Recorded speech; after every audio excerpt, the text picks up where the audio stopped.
रायपुर में वित्त मंत्री ओपी चौधरी ने की पीसी सहयोग केंद्र की व्यवस्था की गई शुरू, कार्यकर्ताओं की समस्याओं पर हुई चर्चा। रायपुर में कांग्रेस प्रदेश अध्यक्ष ने की प्रेस वार्ता, दीपक बैज ने पत्रकारों से कई मुद्दों पर चर्चा की, कलेक्टर कॉन्फ्रेंस को लेकर दिया बयान। रायपुर में पुलिस ने की आदिवासी युवक की पिटाई, मामले में दीपक बैज का बयान, कहा सीएम की पुलिस बर्बर और क्रूर हो चुकी है। बीजापुर में डीआरजी और केरीपू 168 वाहिनी की संयुक्त कार्रवाई, 8 माओवादी को किया गया गिरफ्तार, माओवादी के पास से टिफिन बम बरामद। कस्तूरबा गांधी छात्रावास में चलाया साइबर जागरूकता अभियान, छात्राओं को दी गई साइबर अपराध की जानकारी, साइबर फ्रॉड से बचने के बताए गए तरीके। नमस्कार, मैं हूं आपके साथ अंकिता पाल। बुलेटिन की शुरुआत करते हैं। रायपुर में बीजेपी के कुशाभाऊ ठाकरे परिसर में वित्त मंत्री ओपी चौधरी ने मीडिया से चर्चा की है और इस दौरान उन्होंने बताया कि मुख्यमंत्री विष्णुदेव साय और प्रदेश अध्यक्ष किरण सिंह देव की पहल पर पार्टी कार्यालय में सहयोग केंद्र की व्यवस्था शुरू की गई है। इस केंद्र का संचालन सरकार के प्रतिनिधि मंत्री, संगठन के वरिष्ठ नेताओं की मौजूदगी में किया जाता है, जहां कार्यकर्ताओं और नागरिकों की समस्याएं सुनी जाती हैं। मंत्री चौधरी ने बताया कि वे किसान नेता अशोक बजाज के साथ सहयोग केंद्र में उपस्थित रहे और करीब 3 घंटे तक कई जिलों से आए प्रतिनिधियों और कार्यकर्ताओं की समस्याओं पर चर्चा की। उन्होंने कहा कि कई मुद्दों का तत्काल निराकरण संबंधित जिलों के कलेक्टर, एसपी और विभागीय अधिकारियों के माध्यम से किया गया है। वहीं मांग संबंधी विषयों को संबंधित विभागों को भेजा गया है ताकि उन पर प्राथमिकता के आधार पर कार्रवाई हो सके। मंत्री ओपी चौधरी ने बताया कि आज 100 से अधिक आवेदन प्राप्त हुए हैं, 300 से अधिक विषयों पर चर्चा हुई है। उन्होंने कहा कि सरकार के अलग अलग विभाग विकास के कार्यों को तेजी से आगे बढ़ा रहे हैं।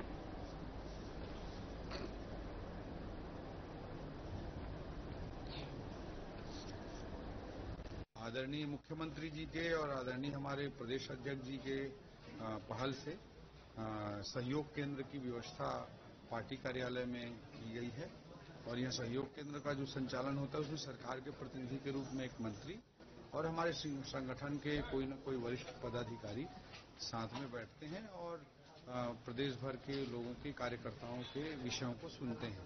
तो आज आदरणीय सच्चिदानंद उपासने जी के साथ, आदरणीय अशोक बजाज जी के साथ मैं सहयोग केंद्र में सरकार के प्रतिनिधि के रूप में यहाँ बैठा और हमने लगभग 3 घंटे तक विभिन्न प्रकार के विषयों को सुना और इसमें जो तत्काल निराकरण के विषय रहते हैं उससे संबंधित विषयों पर तत्काल उस जिले के कलेक्टर से या उस जिले के एसपी से या संबंधित विभागों से हमने चर्चा की। मोबाइल थोड़ा वो कर लो। हमने उस पर चर्चा की और जो विषय मांग संबंधी होते हैं उन मांग संबंधी विषयों को संबंधित विभागों को भेजा गया। उसमें भी द बेस्ट पॉसिबल जो जितने रिजल्ट आ सकते हैं, बहुत सारे काम विकास के तेजी से हमारी सरकार के अलग अलग विभाग करा रहे हैं, संबंधित विभागों में भेजने का भी काम तत्काल हम करेंगे और उसमें से जो जेन्युइन और जरूरी, जो ज्यादा जरूरी रहेंगे उसको प्राथमिकता के आधार पर संबंधित विभाग सम्मिलित करेंगे। 100 से अधिक आवेदन और 300 से अधिक हमारे अलग अलग प्रकार के लोगों से आज मुलाकात हुई। कांग्रेस के प्रदेश अध्यक्ष दीपक बैज ने पत्रकारों के साथ कई मुद्दों पर चर्चा की है।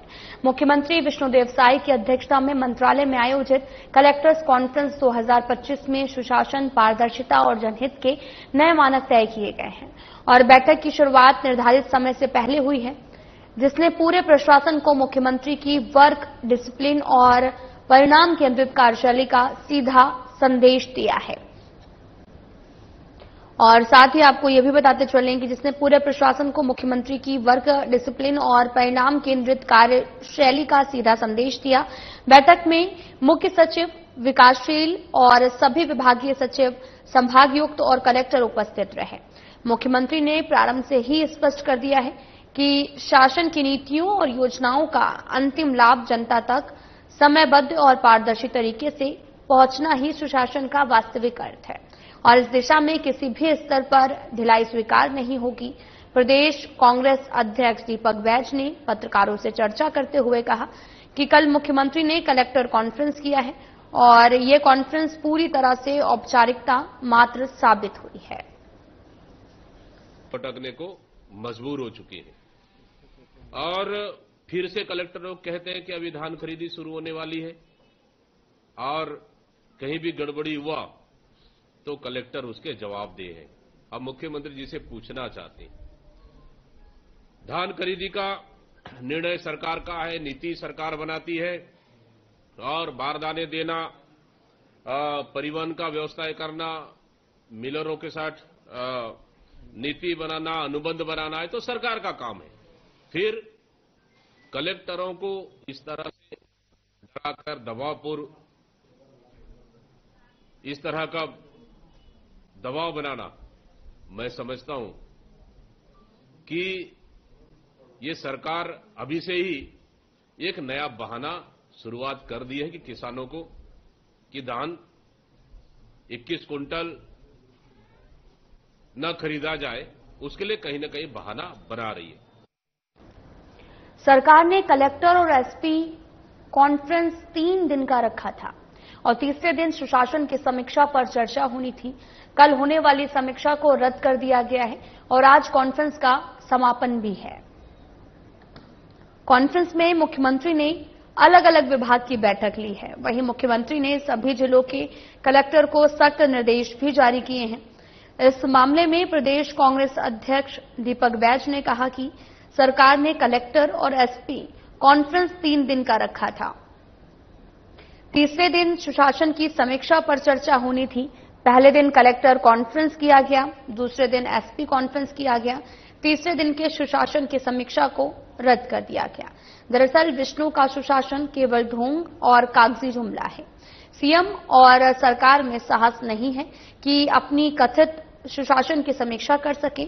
उन्हें मालूम है जब समीक्षा होगी तो भ्रष्टाचार, प्रशासनिक अराजकता, कमीशनखोरी, बिगड़ चुकी कानून व्यवस्था पर भी बात होगी।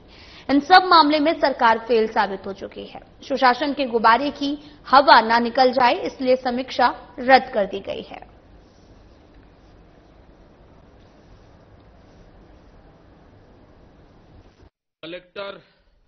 सरकार ने कलेक्टर और एसपी कॉन्फ्रेंस 3 दिन रखा। कल कलेक्टर कॉन्फ्रेंस हुआ, आज एसपी कॉन्फ्रेंस होने जा रहा है और हमने सुना है कि 2 दिन में ही सरकार ने और नहीं, तीसरा दिन सरकार की सुशासन को लेकर चर्चाएं होनी थी, लेकिन दूसरे दिन में ही हमने सुना है कि ये 3 दिन का कार्यक्रम दूसरे दिन में ही समाप्त किया जा रहा है। वो क्यों?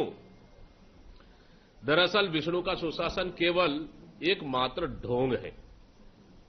वो इसलिए क्योंकि कल अगर तीसरे दिन अगर विष्णु के सुशासन पे अगर चर्चा होती तो मैं समझता हूं कि मुख्यमंत्री और सरकार में साहस नहीं है कि अपनी सुशासन पे वो चर्चा कर दे। इसलिए क्योंकि इस सरकार में भ्रष्टाचार चरम पर है, बिगड़ती कानून व्यवस्था चरम पर है, लूट, हत्या, चोरी, डकैती आम बात हो गई और कमीशनखोरी, प्रशासनिक अराजकतावाद पूरी चरम पर है। तो किस मुंह से मुख्यमंत्री जी अपनी सुशासन का ढोल पिटवाएंगे? कहीं न कहीं अपनी सुशासन का पोल न खुल जाए, इसलिए उन्होंने जो तीसरे दिन के सुशासन का समीक्षा होना था उसको इन्होंने, कि हमने सुना है, स्थगित कर दिया है। बलौदाबाजार में पुलिस ने आदिवासी युवक को बेरहमी से पीटा है, जिससे युवक गंभीर रूप से घायल हो गया है। इस मामले में दीपक बैज का बयान सामने आया, जहां प्रदेश कांग्रेस अध्यक्ष दीपक बैज ने कहा कि विष्णुदेव की पुलिस, आपको बताते चलें कि लगातार वो सवाल कर रहे हैं और इस दौरान उन्होंने कहा कि जहां प्रदेश कांग्रेस अध्यक्ष दीपक बैज ने कहा कि विष्णुदेव की पुलिस कितनी बर्बर और क्रूर हो चुकी है, इसका उदाहरण बलौदाबाजार में देखने को मिला है। बलौदाबाजार में पुलिस चेकिंग कर रही थी, उसी समय एक आदिवासी युवक दिलेश्वर भट्ट वहां से गुजर रहा था। पुलिस को देखकर वह भागने लगा और भागते देखकर पुलिस वालों ने उसे पकड़ा और मारपीट की है। विष्णु देव साई की पुलिस जो अपराध को तो रोक नहीं पा रही है, शरीफ लोगों को मार रही है। मुख्यमंत्री आज आए एसपी कॉन्फ्रेंस ले रहे हैं, तो एसपी को समझाएं पुलिस को क्रूर मत बनाएं।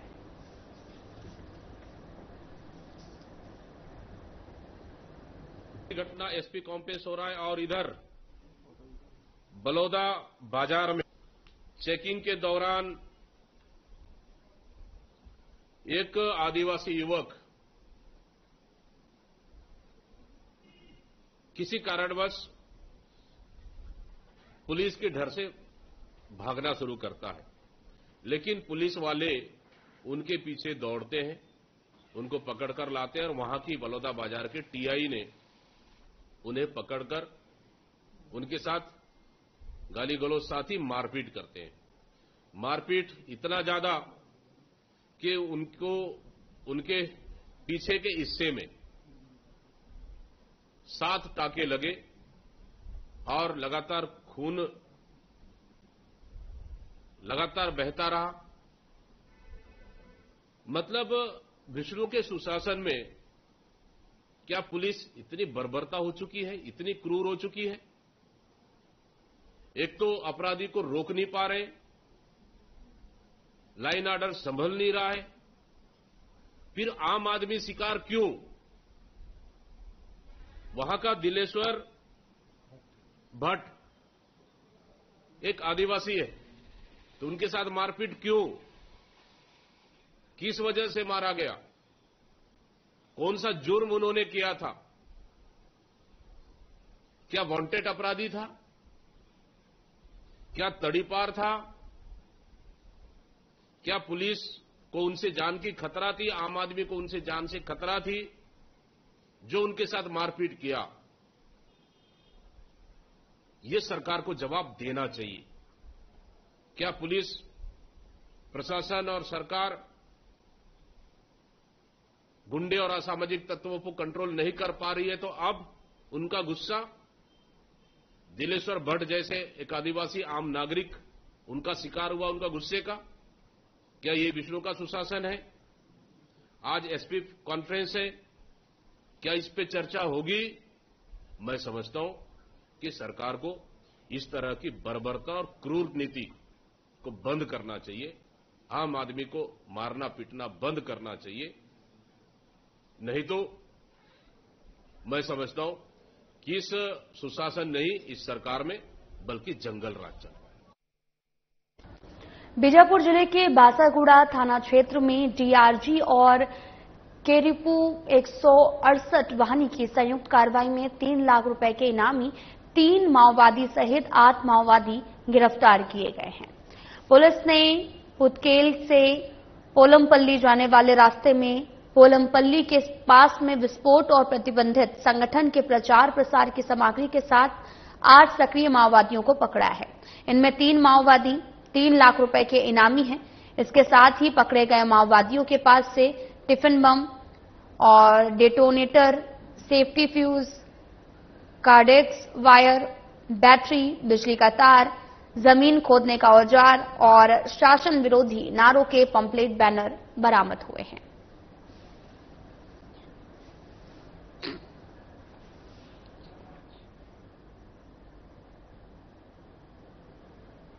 कोंडागांव में पुलिस अधीक्षक अक्षय कुमार के निर्देशन और पुलिस अतिरिक्त पुलिस अधीक्षक कौशलेंद्र देव पटेल, पुलिस अनुविभागीय अधिकारी रुपेश कुमार के मार्गदर्शन में थाना माकड़ी पुलिस ने नवीन आपराधिक कानून, महिला अपराध, यातायात नियम, नशा मुक्ति, विशेष तौर पर साइबर अपराध के बारे में लोगों को जागरूक करने के लिए जागरूकता अभियान चलाया है। इसी परिप्रेक्ष्य में कस्तूरबा गांधी छात्रावास में निरीक्षक विकास बघेल थाना प्रभारी ने उपस्थित समस्त छात्राओं और शिक्षिकाओं को बढ़ते साइबर अपराध के बारे में अवगत कराया। साथ ही साइबर फ्रॉड से खुद को बचाने के तरीकों के बारे में विस्तृत जानकारी दी है। महिला बच्चों से संबंधित अपराध, गुड टच, बैड टच के बारे में बताया है और यातायात नियमों का पालन करने, भारत सरकार द्वारा लागू किए गए 3 नए आपराधिक कानूनों के संबंध और नशा मुक्ति के तहत नशीली दवाओं के खतरों के बारे में विस्तार पूर्वक जानकारी देकर जागरूक किया गया है।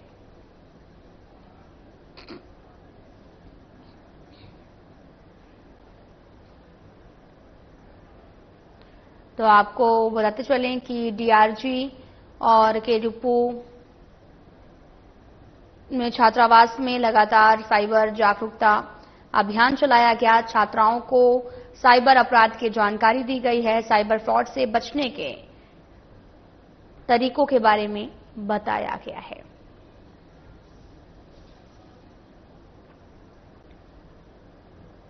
कोंडागांव माखरी काटा गांव स्थित कन्या आश्रम में रह रही 10 साल की बच्ची कुमारी चंपा की अचानक हुई मौत ने पूरे गांव को स्तब्ध कर दिया है।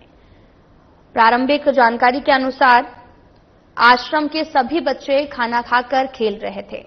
उसके बाद उसकी सहेलियों ने बच्ची की बेहोश होने की खबर दी, जिससे बताने पर लोगों ने तत्काल उप स्वास्थ्य केंद्र काटा गांव में भर्ती कराया गया। वहीं डॉक्टर ने बच्ची को तत्काल उप स्वास्थ्य केंद्र काटा गांव में भर्ती कराया। वहीं डॉक्टर ने बच्ची को मृत घोषित कर दिया है।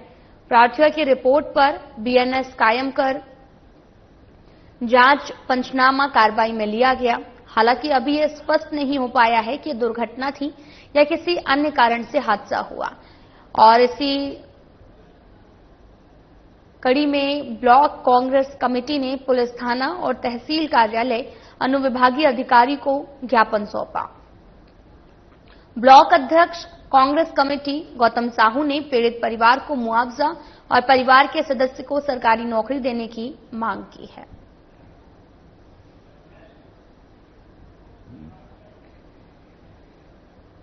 आज जो है ब्लॉक कांग्रेस कमेटी माखरी के द्वारा जो है तत्वाधान में विगत दिनों काटा गांव कन्या आश्रम में जो एक आदिवासी बच्ची का मृत्यु हो गया था, आकस्मिक मृत्यु हुआ था, उसके संबंध में जो है ज्ञापन दिए हैं। उचित कार्यवाही और उसके लिए मांग किया गया है। उस पर से हमारा पृथक से वरिष्ठ अधिकारियों के द्वारा भी और हमारे द्वारा भी जो है बारीकी से जो उस पर विवेचना कार्रवाई की जा रही है। जैसे होता है, अगर कोई भी जो तथ्य सामने आता है उस पर जो है विधिवत सम्मत कार्रवाई की जा रही है। वन मंत्री केदार कश्यप ने नारायणपुर विधानसभा क्षेत्र के कई ग्राम पंचायतों में 48 लाख से भी अधिक के विकास कार्यों का भूमि पूजन किया है। यह भूमि पूजन कार्यक्रम ग्रामीण अधोसंरचना को सुदृढ़ करने, जन सुविधाओं के विस्तार की दिशा में एक बड़ा कदम बताया है। इन कार्यों के अंतर्गत ग्राम पंचायत मछिया में 30 लाख की लागत से महतारी सदन का निर्माण, ग्राम बड़े अलनार में 6.10 लाख से पुलिया निर्माण और छोटे अलनार में 12.40 लाख की लागत से उचित मूल्य की दुकान भवन का निर्माण किया जाएगा। कार्यक्रम के दौरान उपस्थित ग्रामीणों को संबोधित करते हुए वन मंत्री केदार कश्यप ने कहा कि राज्य सरकार का संकल्प है कि विकास का लाभ हर गांव, हर वर्ग तक पहुंचे।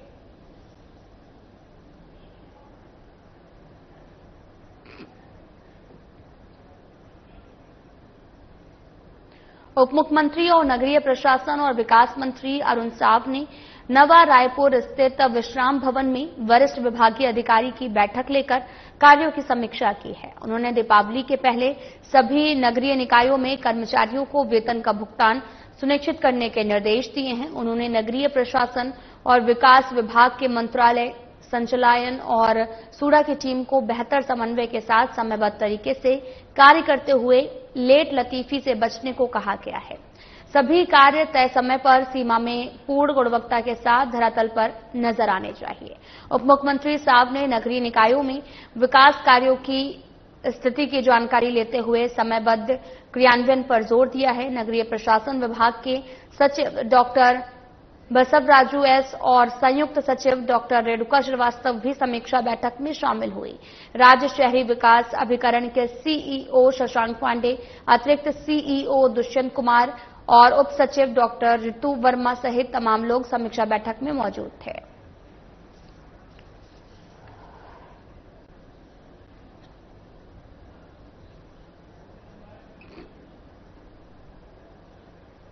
रायपुर के बेगरो और हेक्टर इक्वेस्ट्रियन क्लब का प्रतिनिधित्व करते हुए प्रदेश के युवा घुड़सवार जितेंद्र वेक और वेदिका शरण ने प्रतिष्ठित FEI चिल्ड्रंस क्लासिक में उत्कृष्ट प्रदर्शन कर शीर्ष वैश्विक रैंकिंग हासिल की है।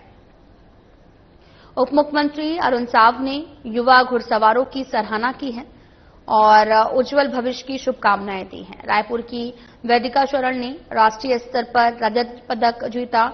अंतर्राष्ट्रीय स्तर पर 15वां स्थान प्राप्त किया। वहीं दंतेवाड़ा के एजुकेशन सिटी के छात्र जितेंद्र वेक ने विश्व के 90 घुड़सवारों में स्थान बनाकर प्रदेश का नाम रोशन किया है। FEI चिल्ड्रंस क्लासिक में विश्व भर के 10,000 से भी अधिक घुड़सवारों के बीच दंतेवाड़ा के इन युवा खिलाड़ियों की सफलता इस बात का प्रमाण है कि सही मार्गदर्शन, अवसर और विश्वास मिलने पर सबसे चुनौतीपूर्ण परिस्थितियों में सफलता की कहानी लिखी जा सकती है। यह उपलब्धि पूरे प्रदेश के गौरव का विषय है, संघर्षरत क्षेत्रों के लिए भी प्रेरणादायक उदाहरण प्रस्तुत करती है।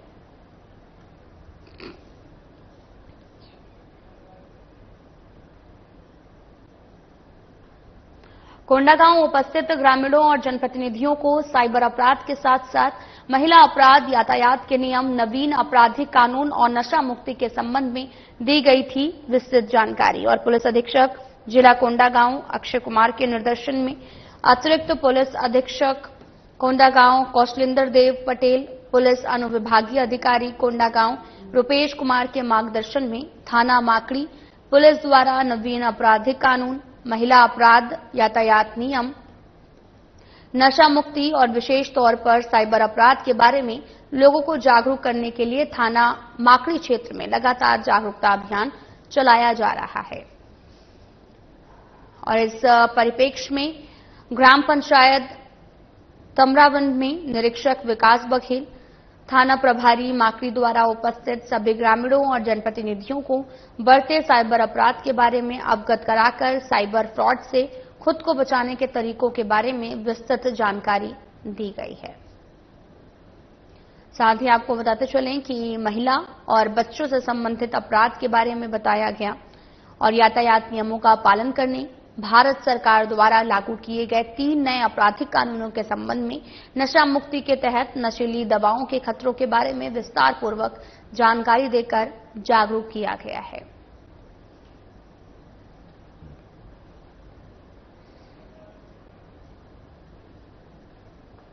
कोंडागांव को मुख्य नगरपालिका अधिकारी दिनेश डे के मार्गदर्शन में अखिल भारतीय पूर्व सैनिक सेवा परिषद कोंडागांव के द्वारा बंधा तालाब में स्वच्छता अभियान चलाया गया है। पूर्व सैनिकों और निःशुल्क सैन्य प्रशिक्षण ले रहे युवक युवतियों के द्वारा बंधा तालाब से जल कुंभी को निकाला गया है और जंगली घासों को काटा गया। पूर्व सैनिकों के द्वारा स्वच्छता अभियान चलाकर कोंडागांव नगर के मुख्य स्थानों पर साफ सफाई की जाती है, लोगों को स्वच्छता के प्रति जागरूक किया जाता है। इसके बाद स्वच्छ भारत, सुंदर भारत, स्वच्छ कोंडागांव, सुंदर कोंडागांव स्वच्छता मिशन में मेरी भागीदारी, मेरा शहर, मेरी जिम्मेदारी और भारत माता की जय के नारे लगाए गए। इस अवसर पर मुख्य नगरपालिका अधिकारी दिनेश डे, अखिल भारतीय पूर्व सैनिक सेवा परिषद कोंडागांव के संरक्षक, बस्तर संभाग प्रभारी सुब्रत शाह, जिलाध्यक्ष सूरज यादव समेत तमाम युवक और युवतियां उपस्थित रहे।